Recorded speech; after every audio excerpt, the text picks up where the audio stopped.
रिया, जी रोनी, मैं सोच रहा हूँ कि आप इन ग्लासेस से टावर बनाओ। मैं सोच ही रही थी कि रोनी ये ग्लास आज रखे क्यों हैं यहाँ पे। इसलिए कि आप इनसे टावर बना के दिखाओ। तो आप ये मुझे चैलेंज दे रहे हैं? जी। ओके रोनी, मैंने एक्सेप्ट किया आपका चैलेंज और मैं इसका टावर आपको बना के दिखा सकती हूँ। देखते हैं। ठीक है रोनी, तो फिर स्टार्ट करते हैं।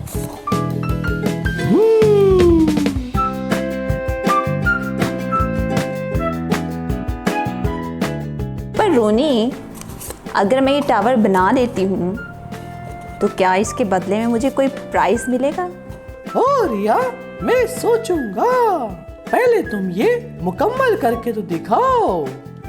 रोनी, मुकम्मल तो मैं कर ही लूंगी। ये तो बड़ा मुश्किल लग रहा है। आपके लिए मुश्किल हो सकता है रोनी, मेरे लिए नहीं। मैं रिया हूँ रोनी, रोनी नहीं। चलो देखते हैं।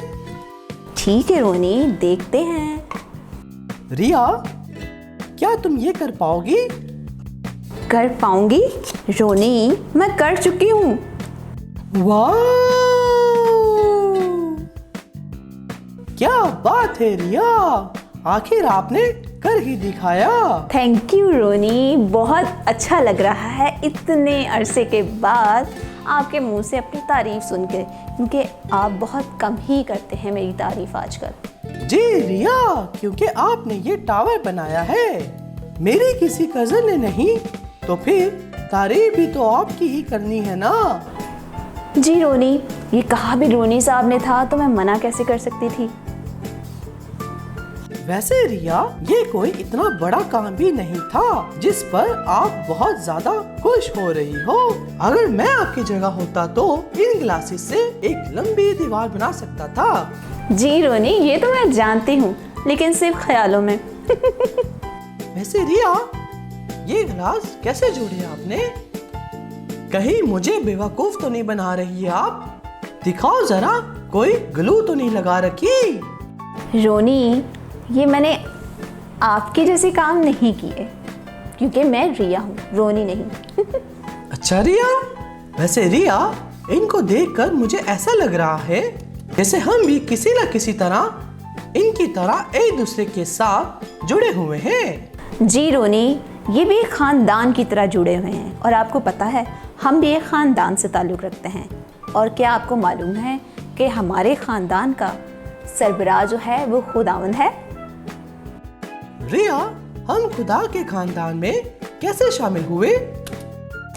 जी रोनी, मैं आपको ज़रूर बताऊंगी, लेकिन इसके लिए आपको सबसे पहले दो खास अशखास के बारे में जानना बहुत ज़रूरी है। दो खास अशखास? वो कौन से रिया? रोनी, वो दो खास अशखास खुदावंद यीशु मसीह और आदम हैं। अच्छा, तो इन दो अशखास के बारे में मुझे जानना है। अगर मैं कहूँ कि मैं पहले से जानता हूँ तो? जी हाँ रोनी, मैं जानती हूँ कि रोनी को सब कुछ पता है, मगर मसला ये है कि रोनी सब कुछ भूल जाता है। ऐसा बिल्कुल नहीं है रिया, मगर आप जो बताना चाहती हैं वो बताएं। जी रोनी, मैं आपको ये बताना चाहती हूँ कि आदम पहला इंसान है, क्योंकि आदम सबसे पहले तख्लीक हुआ। रिया, आदम को खुदा ने किसके सूरत में पैदा किया? रोनी, उसके लिए एक हवाला पढ़ते हैं। पैदाइश की किताब पहला बाब और उसकी 27वीं आयत, जहाँ पे यूं मरकूम है, और खुदा ने इंसान को अपनी सूरत पे पैदा किया, खुदा की सूरत पे उसको पैदा किया, नर और नारी उनको पैदा किया। और इसका मतलब ये है कि खुदा की सूरत पे आदम को तख्लीक किया गया। हाँ, इसका मतलब आदम बहुत खूबसूरत होगा। वैसे रिया, खुदा ने आदम को क्यों पैदा किया? रोनी, खुदा ने आदम को अपने जलाल के लिए पैदा किया। खुदा ऐसे लोग चाहता था जो उससे प्यार करें, उसका हुक्म माने और उसकी दिली खुशी का बाइस बने। तो क्या रिया, आदम ने खुदा के अहकामात माने? नहीं रोनी, ऐसा बिल्कुल भी नहीं हुआ, बल्कि आदम ने खुदा के हुक्मों की खिलाफ वर्जी की और वो गुनाहगार बन गया और उसकी फितरत गुनाह आलूदा हो गई। और आदम के बच्चे? रोनी आदम ने अपनी गुनाह आलूदा फितरत को अपनी नस्ल में मुंतकिल किया और उनका दिल भी आदम की तरह गुनाहगार ही था और फिर इस तरह गुनाह उनकी फितरत में शामिल हो गया। तो रोनी, क्या आप मेरे लिए रोमियो उसका 5वां बाब और 19वीं आयत को पढ़ सकते हैं? जी जी जरूर, ये तो मुझे ज़बानी याद है। वाओ! क्योंकि जिस तरह एक ही शख्स की नाफरमानी से बहुत से लोग गुनाहगार ठहरे, उसी तरह एक ही फरमाबरदारी से बहुत से लोग रास्तबाज ठहरेंगे। आमीन आमीन। अच्छा, ऐसा है तो क्या खुदा ने उनसे नफरत की? ऐसा हरगिज नहीं रोनी, बल्कि खुदा इंसान से बहुत प्यार करता है, लेकिन खुदा गुनाह से बहुत नफरत करता है। तो फिर खुदा ने क्या किया कि सब ठीक हो जाए? जी रोनी, खुदा ने इसके लिए बहुत खूबसूरत इंतज़ाम किया और अपने इकलौते बेटे खुदा यीशु मसीह को हमारी खातिर इस दुनिया में भेजा, ताकि वो हमारी खातिर अपना खून बहाए, ताकि हमारे गुनाह धो डाले और हम दोबारा से नए सिरे से फिर ख़ानदान में शामिल हो जाएं। और इसके लिए हम हवाला देखेंगे 1 करंथियों 15 बाब और उसकी 47वीं आयत, जहाँ पे लिखा है, पहला आदमी ज़मीन से यानी खाकी था और दूसरा आदमी आसमानी है। ओह, अब मैं समझा। वैसे मैं काफी बातें पहले से जानता था, मगर आज आप और ज्यादा दिलचस्प बातें बता रही हैं। मुझे बताएं कि अब इस दुनिया में कितने इकसाम के लोग पाए जाते हैं? रोनी, अब इस दुनिया में 2 किस्म के लोग हैं। एक खानदान का सरबराह आदम है और दूसरे खानदान का सरबराह खुदावंद यीशु मसीह है। आदम के खानदान के लोग गुनाहगार हैं और खुदावंद यीशु मसीह के खानदान के लोग खुदा के फरमाबरदार हैं। मुझे बताओ रिया कि मैं किस खानदान से हूँ?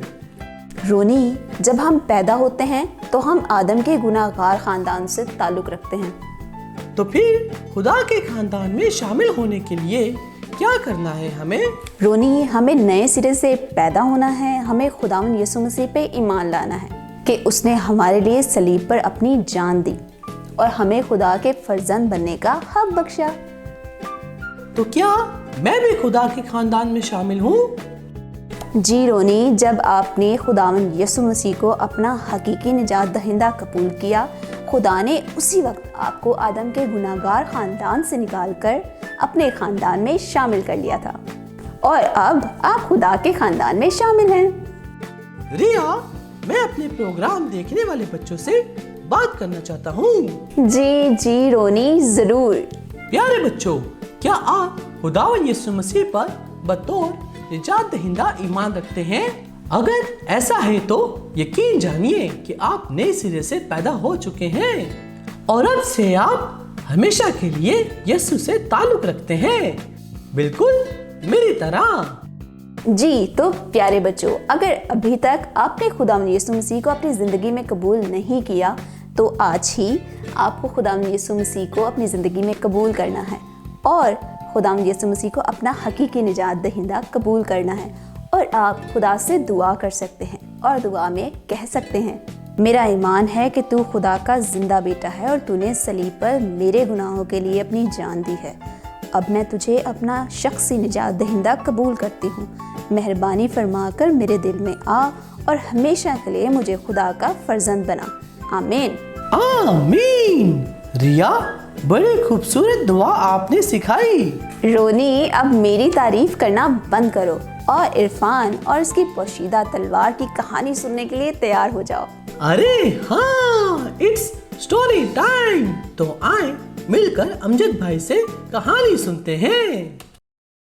हेलो बच्चों, कैसे हैं आप? मुझे उम्मीद है कि आपको हमारा प्रोग्राम बाइबल पोस्ट ऑफिस बहुत पसंद आ रहा है। तो चलिए चलते हैं अब इरफान और उसकी पोशीदा तलवार की कहानी की तरफ। पिछली कहानी में हमने ये जाना था कि सुमेरा ने इरफान को एक ख़ास चीज़ तोहफे में दी जिसे वो अपनी बाइबल में रख सकता था, और उस ख़ास चीज़ का नाम है उसकी पोशीदा तलवार। और फिर हमने ये भी जाना था कि आर्ट के उस्ताद ने ये ऐलान किया था कि जुमे के दिन आर्ट की क्लास की नुमाइश होगी और जो इसको विन करेगा उसको इनाम मिलेगा।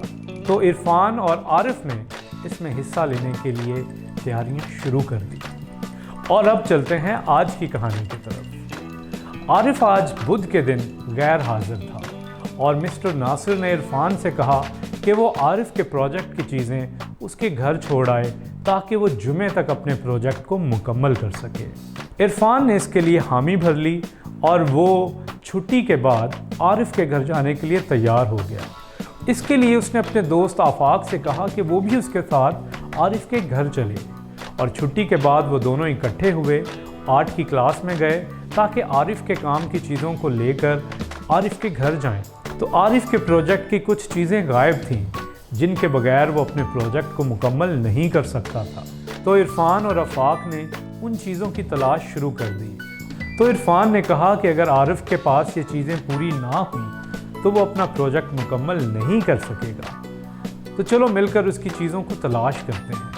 तो जब वो चीज़ें तलाश कर रहे थे तो आरिफ को वो चीज़ें इरफान के प्रोजेक्ट के नीचे पड़ी हुई मिली।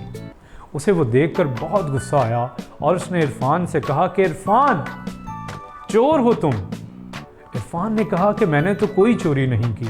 तो उसने कहा कि आरिफ के प्रोजेक्ट की चीज़ें फिर तुम्हारे प्रोजेक्ट के नीचे कैसे आ गईं और आज तो तुमने क्लास को साफ करने की जिम्मेदारी भी ले ली थी। लेकिन इरफान ने कहा कि मैंने ऐसा हरगिज़ नहीं किया। इस क्लासरूम में तो सारे आते जाते हैं, कोई भी ये काम कर सकता है, लेकिन मैंने ऐसा काम नहीं किया। लेकिन आफाक ने उसकी कोई बात ना सुनी और वो नाराज़ होकर वहाँ से चला गया। और जब वो वहाँ से चला गया तो इरफान ने सोचा कि मैंने अब अपना एक बेहतरीन दोस्त खो दिया। बरखैफ इरफान ने वो सारी चीज़ें इकट्ठी की और उनको लेकर आरिफ के घर चला गया। आरिफ अपने घर में अपने सोफ़े पर लेटा हुआ था। इरफान ने उसको वो चीज़ें दी और कहा कि मिस्टर नासिर ने मुझसे कहा था कि मैं ये चीज़ें तुम्हें दे दूं ताकि तुम जुम्मे तक अपना प्रोजेक्ट मुकम्मल कर लो। तो आरिफ ने इरफान से कहा कि मैं अब भी इसको मुकम्मल नहीं कर सकता क्योंकि मुझे किसी और की मदद की ज़रूरत है। इरफान ने कहा, क्या तुम्हारे अब्बू तुम्हारी मदद नहीं कर सकते? तो आरिफ ने बताया कि मेरे अब्बू तो शराब पीते हैं और उनके हाथ कांपते हैं और उन्हें मेरी कोई परवाह नहीं है, इसलिए वो मेरी मदद नहीं कर सकते। इरफान ने आरिफ से कहा, क्या मैं तुम्हारी मदद कर सकता हूँ? तो आरिफ बहुत हैरान हुआ और उसने कहा, क्या वाकई तुम मेरी मदद करोगे? इरफान ने कहा, हाँ मैं तुम्हारी मदद करूँगा। तो इरफान ने उसकी मदद की। थोड़ा सा काम करने के बाद आरिफ थक गया तो इरफान ने उससे कहा कि आरिफ तुम थोड़ी देर आराम कर लो। और जब वो आराम कर रहा था तो इरफान ने उससे कहा कि चलो अभी फुर्सत के वक्त में मैं चाहता हूँ कि मैं तुम्हें अपने एक खूबसूरत दोस्त के बारे में बताऊँ। तो आरिफ बड़ा हैरान हुआ और उसने पूछा, कौन से दोस्त के बारे में? तो इरफान ने कहा कि वो दोस्त खुदावन यीशु मसीह है जिसके बारे में संडे स्कूल की क्लास में मैंने सीखा था और अब वो मेरा एक बेहतरीन दोस्त है। और आरिफ, मैं चाहता हूँ कि तुम भी उसके बारे में जानो और वो तुम्हारा भी अच्छा और बेहतरीन दोस्त बन जाएगा। तो आरिफ ने कहा, ओह मेरा तो कभी कोई दोस्त नहीं रहा, बल्कि हर एक मुझे धोखा देता है और कोई मुझे पसंद नहीं करता। लेकिन इरफान ने उससे कहा कि मैं तुम्हें पसंद करता हूँ और मैं चाहता हूँ कि मैं तुम्हारा अच्छा दोस्त बन जाऊँ, जिस तरह यीशु मसीह मेरा अच्छा दोस्त बन गया है। आरिफ उसकी बातें सुनकर बड़ा हैरान हुआ। तो इरफान ने कहा, अच्छा मैं अभी चलता हूँ और मैं कल दोबारा आऊँगा, और जब मैं दोबारा आऊँगा तो मैं अपनी बाइबल अपने साथ लेकर आऊँगा ताकि तुम्हें अपने दोस्त यीशु मसीह के बारे में और ज़्यादा बता सकूँ। तो बच्चों देखते हैं आगे क्या होता है जब इरफान अपनी बाइबल लेकर आरिफ के पास आएगा। तो ये सब जानने के लिए देखते रहिए हमारा प्रोग्राम बाइबल पोस्ट ऑफिस और हमारे चैनल उम्मीद किड्स टीवी को लाइक और सब्सक्राइब ज़रूर करें और अपने दोस्तों और रिश्तेदारों के साथ शेयर भी करें। तब तक के लिए खुदा हाफिज, बाय बाय। इरफान की कहानी तो बहुत ही दिलचस्प थी। उम्मीद है बच्चों कि आपको आज बाइबल पोस्ट ऑफिस में बहुत कुछ सीखने को मिला होगा। बिल्कुल रोनी। तो प्यारे बच्चों, आप भी खुदावंद यीशु मसीह को अपनी ज़िंदगी में आने का मौका दें और उसके ख़ानदान में शामिल हो जाएं। प्यारे दोस्तों, रिया और रोनी को इजाजत दें। फिर मिलेंगे एक और खूबसूरत से टॉपिक के साथ। तब तक के लिए stay blessed, stay happy, bye bye.